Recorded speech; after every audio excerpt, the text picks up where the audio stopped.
Hoje eu quero falar com você sobre hipotireoidismo, como eu venho tratando e melhorando dessa doença. Eu vivia cansada, desanimada, tinha muita queda de cabelo e a sensação de que tinha um peso me puxando para baixo, sabe? Eu vivia assim por muitos anos, até que eu recebi o diagnóstico de hipotireoidismo. Só que eu tomava o remédio direitinho e mesmo assim os sintomas persistiam. A virada mesmo só aconteceu quando eu parei de aceitar esse estado de sobrevivência e decidi entender o que está por trás dessa doença. E hoje eu quero te contar tudo que eu fiz ao longo desses 12 anos e como eu venho melhorando. Meus erros, meus acertos e coisas que eu gostaria que tivessem me explicado lá atrás, porque teria me poupado muito tempo, dinheiro, paciência, incertezas, sofrimento, enfim. Gente, meus primeiros sintomas foram muito desânimo e queda de cabelo. Eu fui num clínico geral que me encaminhou para um endocrinologista e lá ele me pediu os exames TSH, T4, anti-TPO e ali diagnosticou o hipotireoidismo.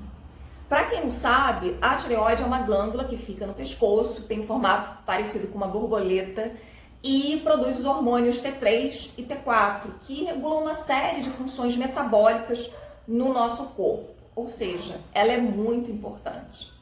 E o hipotireoidismo, falando assim bem resumidamente, é quando a tireoide trabalha, funciona abaixo da normalidade dela, produz menos hormônios. E isso, entre outras coisas, vai gerar um ritmo mais lento no organismo. Bom, a médica que me atendeu lá atrás simplesmente prescreveu o remédio, a levotiroxina, que é o hormônio T4, e disse que eu tinha que tomar pro resto da vida e ponto, era só aquilo. Eu, sem ter conhecimento, sem saber de mais informações, fiz o que ela disse e achei que estava resolvido. Pronto. Ledo engano. Os sintomas persistiram, eu continuei muito cansada, muito desanimada, sem querer fazer nada. Cheguei a ficar assim apática, sabe? Isso foi se prolongando ao longo dos anos, até que eu tive ali um quadro de depressão. Quando eu acordava, gente, de manhã, eu já sentia como se eu tivesse que mover um grande peso só para conseguir existir. E aí eu voltava na médica, ela aumentava a dosagem do remédio, mas os sintomas continuavam, nada mudava. E aquilo foi virando ali uma bola de neve. Até que eu encontrei uma endocrinologista que foi mais atenta, investigou o meu caso e considerou que eu precisava mexer em outros fatores, como exercício físico e alimentação. É claro que isso não ia curar o hipotireoidismo, mas ela entendeu que isso influencia muito o metabolismo, então passei a ficar mais atenta ainda a essas questões. Procurei uma nutricionista e, ao contrário da maioria das mulheres que têm hipotireoidismo, que geralmente ganham muito peso, eu perdia peso. Eu já tenho essa tendência a emagrecer desde criança e com o hipotireoidismo isso só se acentuou.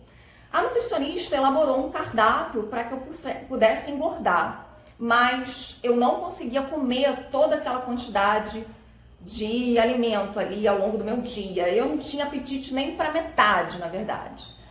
E uma outra coisa é que, tentando comer um pouco a mais, eu percebi nos meus próximos exames, nos meus exames seguintes, que os níveis de glicose e de colesterol aumentaram.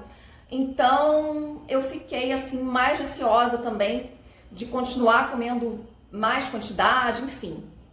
Aquilo ali me acendeu um alerta, né? Porque quem tem hipo, o metabolismo fica mais lento, então muitas coisas o organismo não vai conseguir metabolizar tão bem, portanto, os níveis de glicose e colesterol podem subir se você não estiver a tempo, né? Aí eu não consegui seguir aquele cardápio e recorri por conta própria para a sustagem, para pelo menos ganhar um pouco de peso. Não é tão saudável assim, mas foi o que me ajudou ali momentaneamente a engordar um pouco, porque eu estava muito magra. Uma outra coisa que eu descobri ao longo desse processo foi porque eu não conseguia me manter na academia. Eu entrava e saía. Isso já aconteceu com você? E realmente, assim, eu não conseguia ficar. Passava umas semanas, eu saía e eu achava que simplesmente era preguiça minha. Mas não, eu fui entender que eu precisava me alimentar muito melhor para conseguir sustentar aquele movimento, os exercícios físicos de uma maneira adequada, para que meu corpo pudesse de onde tirar a energia, claro, para funcionar bem ali e ter a constância necessária. É claro que todo mundo que vai fazer exercício físico precisa estar atento a isso, mas no caso de quem tem hipotireoidismo, você precisa estar mais atento ainda à sua alimentação quando você vai fazer o exercício físico, porque senão simplesmente você não vai conseguir fazer. Bom, então eu passei a tomar proteína, né? Eu sempre tomo ali um shake depois dos treinos, isso aumentou o meu ânimo e eu consegui ter mais constância, entre outras coisas que eu fiz, que eu melhorei a alimentação. Então, basicamente, até aqui foram esses 3 fatores: tomar o remédio direitinho, melhorar a alimentação e o exercício físico. Mas mal sabia eu que isso era só o básico do básico, que eu ainda tinha muito a aprender sobre o hipotireoidismo e coisas que eu precisava ainda fazer. Ainda tinha aí muito caminho pela frente. Eu já tinha melhorado um pouco, já tinha recuperado um pouco do meu ânimo, da minha vitalidade, mas ainda precisava melhorar bastante. E eu coloquei o meu bem-estar e a minha saúde como prioridade. E me perguntei, afinal, qual é a causa dessa doença? Uma pergunta que eu fiz para vários médicos e todos eles diziam não saber. E eu pesquisando mais sobre o assunto, descobri que existem diversas causas físicas e emocionais também. Eu vou te contar aqui alguma delas para que você possa avaliar aí na sua vida como é que isso tá, se você tem o hipotireoidismo. Não quer dizer que sejam só essas causas, tá? Eu vou citar as que eu identifiquei, as que eu descobri, ok? Começando pelas causas físicas. Eu descobri que muitas pessoas que desenvolvem o hipotireoidismo podem ter tido anos antes problemas de digestão. E foi o que aconteceu comigo. Mais ou menos uns 6 anos ou 7 anos antes de eu ser diagnosticada com hipo, eu tive muita azia, muita queimação. Eu ia no médico, ele me dava remédio, eu melhorava, depois eu piorava e ficava nisso. E fiquei assim durante um bom tempo, ou seja, alguma coisa ali foi se tornando quase que crônica.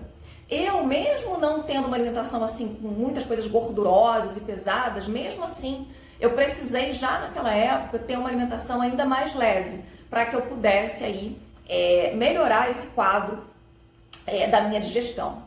Depois eu soube também que uma alimentação rica em glúten e lactose gera o chamado leaky gut, que é a permeabilidade intestinal, que é quando as junções do intestino elas se afrouxam e ali deixa passar substâncias nocivas para a corrente sanguínea. Isso ao longo dos anos pode gerar uma série de danos, inclusive a maior propensão da pessoa a desenvolver doenças autoimunes, como por exemplo, a tireoidite de Hashimoto e posteriormente o hipotireoidismo. Bom, eu estou dizendo que isso é o que gera o hipo? Não, eu estou falando que isso foi um dos fatores que aconteceram comigo. Tá? Lá atrás, se eu tivesse essa informação de que certos alimentos podem gerar esse intestino permeável, que isso pode trazer uma doença autoimune, eu teria ficado bem mais atenta e eu teria melhorado esse ponto, talvez eu pudesse ter evitado essa doença. Olha como é importante a gente ter o conhecimento e ficar atento aos nossos hábitos, né? Mas na época o médico simplesmente prescreveu o remédio, deu o caso como encerrado. E eu tinha uma alimentação rica em glúten, em lactose, como é o mais comum, né, de todos nós, desde a infância, né? Só depois que eu fui mudar isso. Um outro ponto também que pode ocasionar aí, o hipo é o uso constante de anticoncepcional, que eu usei durante vários anos. Então ele interfere aí na produção desses hormônios da tireoide e ele pode sim, anos depois, trazer essa doença, né? Outro fator que também contribuiu para eu desenvolver o hipotireoidismo é que eu tinha o hábito de doar sangue. Claro, né? Para ajudar, tinha umas campanhas e eu sempre participava. Eu mal sabia que eu não poderia doar, porque a minha ferritina, ela sempre estava ali no limite inferior, então o certo era eu não doar, mas na época eu não tinha nenhum conhecimento sobre isso. Quer dizer, eu perdia mais sangue que o recomendável, isso sobrecarregava o meu organismo, né? E mesmo depois do diagnóstico do hipo, eu continuava sem saber, eu soube disso há pouco tempo, né? Então eu continuei doando sangue por muitos anos aí, e com certeza isso também contribuiu para esse quadro. Uma outra questão é que a minha mãe, ela tinha hipotireoidismo, né? Então eu já tinha essa predisposição genética. Isso não determina, mas é mais um fator que também somado aí pode gerar o hipotireoidismo, né? Então, creio que no meu caso isso também contribuiu. Agora vamos a possíveis causas emocionais, né? Eu descobri que as disfunções da tireoide estão ligadas com uma dificuldade de se expressar. E realmente eu sempre tive isso, desde criança. Eu não me sentia ouvida, não conseguia colocar minha visão e minhas ideias no mundo de forma clara. E quando eu colocava, ou eu era muito criticada, ou então o que eu dizia não era levado em conta, era como se eu não tivesse dito. E isso sempre me incomodou. Né? E pesquisando sobre o hipotireoidismo, inclusive nos estudos da linguagem do corpo, eu entendi que ele pode estar ligado a um complexo de inferioridade, ou seja, a pessoa que se sente por algum motivo inferior. Eu posso dizer que isso determinou o meu hipo? Não, mas também acho que contribuiu, né? Então, desenvolver a autoexpressão, alguma atividade em que eu possa colocar as minhas ideias no mundo e me ver como alguém que tem uma identidade própria, né? Me enxergar como um ser que tem uma identidade, que se expressa, né? Também é importante para mim. Uma coisa que eu também notei é que muitas pessoas que eu conheço que têm hipotireoidismo têm uma dificuldade em dosar o ritmo das suas ações e reações frente a questões aí do cotidiano. Geralmente elas têm um ritmo mais lento para fazer as coisas ou mais acelerado, mesmo no hipo. Mas às vezes também reações muito exageradas, desproporcionais ao que está acontecendo ali naquele momento presentes. É como se elas estivessem sendo atacadas. Né? Elas leem as situações como uma ameaça, mesmo situações que não oferecem perigo, em que as pessoas não estão contra ela. Né? Tem essa tendência a fazer essa leitura de que as pessoas estão ameaçando, estão contra. Tá? Isso é a memória de algum fato do passado, que pode ter ocorrido, por exemplo, na infância, em que a pessoa se sentiu descartada, rebaixada, humilhada ou ameaçada. E aí eu vou dar um exemplo de uma colega minha que é uma ótima profissional. E eu fiz um convite para a gente fazer uma parceria de trabalho.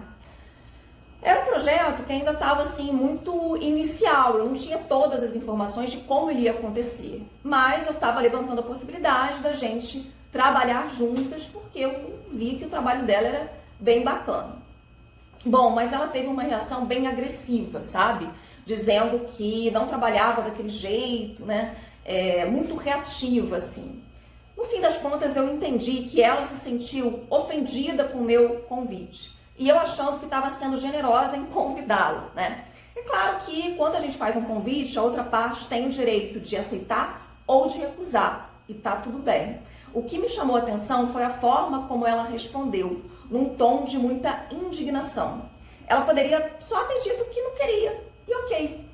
Ou seja, foi uma reação desproporcional à situação. Essa desproporção nas reações é que, a meu ver, tem aí uma ligação com o hipotireoidismo, já que a tireoide ela regula a forma como o corpo utiliza a energia para cada função. Então, vê como essa situação é análoga ao que acontece no hipotireoidismo, que é o quê? O organismo ele produz anticorpos que aos poucos vão destruindo as células da tireoide ao longo do tempo. Esse é um processo inflamatório crônico que compromete a capacidade da glândula de produzir hormônios suficientes. Ou seja, é o sistema imunológico identificando a tireoide erroneamente como uma ameaça e por isso passa a atacá-la. Vê se não é igual essa situação que eu dei aqui de exemplo. O curioso é que depois de uns meses, essa amiga, ela me enviou uma mensagem pedindo ajuda para fazer um trabalho. Mas agora num tom em que ela mesma se diminuía, se colocando abaixo das reais capacidades dela, sabe? Ou seja, uma distorção para menos, uma expressão mais contida, reprimida, tímida. E aqui eu não estou falando mal dela, isso também acontece comigo. Foi só um exemplo. Mas tem várias outras coisas que eu também fui percebendo e descobrindo sobre o hipo e que eu fui precisando colocar na minha vida, né? Então, além de todo o básico que eu já falei e as possíveis causas que eu levantei, né? Nessa jornada de me cuidar, teve um momento ali em que, já tendo pesquisado muito, ido a vários médicos, né? Feito várias coisas, conseguido melhorar um pouco, sim. Tive uma melhora considerável, diminuição dos sintomas, mas ainda com alguns sintomas eu me perguntei aí de forma bem objetiva. Ok, o hipotireoidismo já está instalado no meu organismo, ele não vai simplesmente desaparecer, mas o que mais eu posso fazer para diminuir o impacto dele no meu organismo, na minha qualidade de vida? Tá? Foi aí que eu entendi um pouco melhor como a tireoide funciona. E ela é muito sensível, muito delicada e complexa. Ela precisa de uma série de vitaminas e de minerais para que possa funcionar bem. E adivinha, ninguém também tinha me falado sobre isso. A começar aí pelo zinco, selênio e magnésio. Eu passei a suplementar esses minerais, aí é claro que com orientação médica. Não estou dizendo para você suplementar, não estou dizendo que no seu caso vai funcionar, sempre procure o seu médico. Mas eu estou dizendo o que eu fiz e que vem melhorando, dando certo para mim. Além disso, a vitamina D também é muito importante, porque ela ajuda a regular o sistema imunológico. Então, ela também vai contribuir para melhorar o quadro, né? Então, sempre cuido para manter a minha vitamina D num bom nível. A mesma coisa eu faço com o meu nível de ferritina. Eu estou sempre dosando e quando é necessário, eu suplemento. Mesmo na minha alimentação, eu já coloco uma ingestão adequada ali de ferro, sempre combinando com fontes de vitamina C para ter uma melhor absorção pelo organismo. Então, já tomo esse cuidado. E tem um outro fator também que eu considero aí o mais difícil, gente, que é diminuir o contato do nosso organismo, né, com os agentes halógenos, que são tóxicos, né, como o flúor, o bromo, o cloro, né, porque eles são muito nocivos para a tireoide e afetam aí a produção dos hormônios. O ideal é não ter contato com eles, mas a gente vive num mundo bem poluído, é praticamente impossível zerar esse contato. Até a água que a gente bebe, não é mesmo? Ela tá cheia de halógenos. Outra coisa, a pasta de dente, ela também tem flúor. Se você optar por uma sem flúor, você vai pagar de 4 a 5 vezes mais. A maioria das pessoas não tem condições de fazer isso, não é mesmo? Outra coisa, o pão francês também, ele pode ter bromato, que é altamente tóxico. Apesar de que o bromato já foi proibido, mas tem informações aí de que algumas padarias ainda utilizam. E aí eu te pergunto, como que você vai saber? Difícil, né? Saber se estão usando. O fato é que a gente está exposto a esses fatores halógenos aí. E não adianta a gente se descabelar, se preocupar muito, até porque o estresse também interfere no funcionamento da tireoide. Então, pega leve, né? A solução que eu encontrei foi ficar vigilante, reduzir o máximo que eu posso desses halógenos e seguir em frente com leveza. Agora, tem ainda uma outra coisa que eu entendi que eu preciso fazer e é o que eu tô aqui agora nesse momento para tratar, que é ir num profissional, né, de medicina integrativa, porque ele vai considerar o todo, diferente dos médicos da medicina tradicional. Estou me preparando financeiramente para isso, porque a consulta não é barata, né, e o plano não cobre. Mas, para você ter uma ideia, na medicina tradicional, os endocrinologistas, na maioria dos casos, né, e eu fui a muitos, então posso dizer, eles pedem apenas o TSH, o T4, o anti-TPO no máximo. Só que o TSH é um hormônio produzido na hipófise, que fica no cérebro, né, e que tem a função de estimular a tireoide a produzir hormônios. Aí, o TSH alto é um indicativo de que a pessoa pode ter hipotireoidismo. É claro que sempre olhando em conjunto aí com outros fatores, né? Mas na medicina tradicional, assim, se o TSH está alto e o T4 está baixo, geralmente eles vão receitar T4 e ponto, que foi o que aconteceu comigo. Só que o T4 é um pró-hormônio, ele é precursor do T3, que sim, o T3 sim é a forma ativa do hormônio, é ele que vai ser utilizado pela célula. Na verdade, o T3, ele, em muitos casos, né, tem estudos, tem médicos que são da medicina integrativa que falam que a gente precisa também suplementar o T3, que é a forma ativa do hormônio. Não adianta suplementar só o T4. Mas o T3 está envolvido aí em várias polêmicas. Tem gente que diz que ele traz efeitos colaterais graves e, enfim, né, cada um diz uma coisa. E também tem o T3 reverso, que é a forma inativa do T3, que é quando o organismo não consegue converter o T4 em T3. Basicamente, ele gera o T3 reverso. Isso pode ocorrer pela falta, né, pela carência de alguns minerais, como zinco, selênio e magnésio, que participam bastante desse processo, né? Então, é claro que aqui, gente, falando bem em linhas gerais, eu não sou médica, eu estou apenas trazendo o que eu pesquisei e o que eu vivenciei na prática também. Se você quer saber melhor, pesquise também em fontes confiáveis. Sempre vão ter informações divergentes, opiniões divergentes.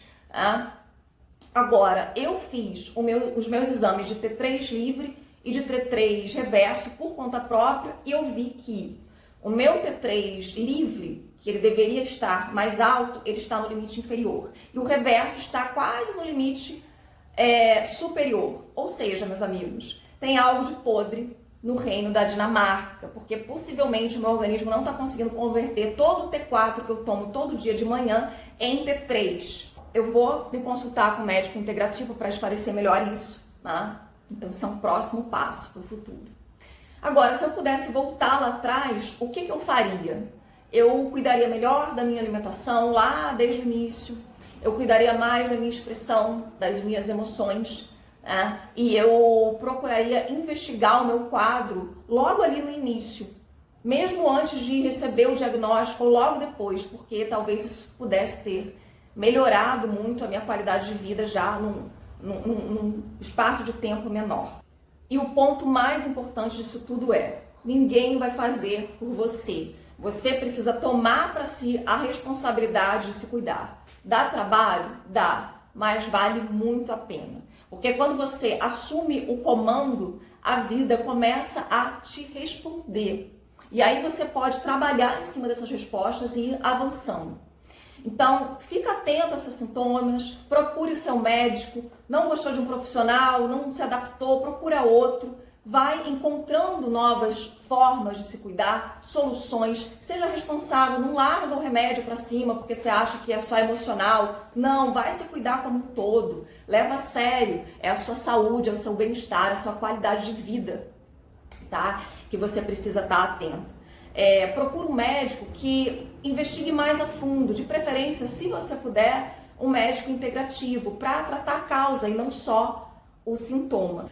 O hipotiroidismo não vai simplesmente sumir, mas quando você entende as raízes dele, você sai do piloto automático e começa a recuperar a sua clareza, a sua força, a sua energia, e isso não tem preço. Eu não desisti, eu superei várias barreiras para descobrir o que estava acontecendo comigo e entender como me cuidar melhor, mesmo com vários médicos me dizendo apenas de toma isso aí, assim mesmo, ponto.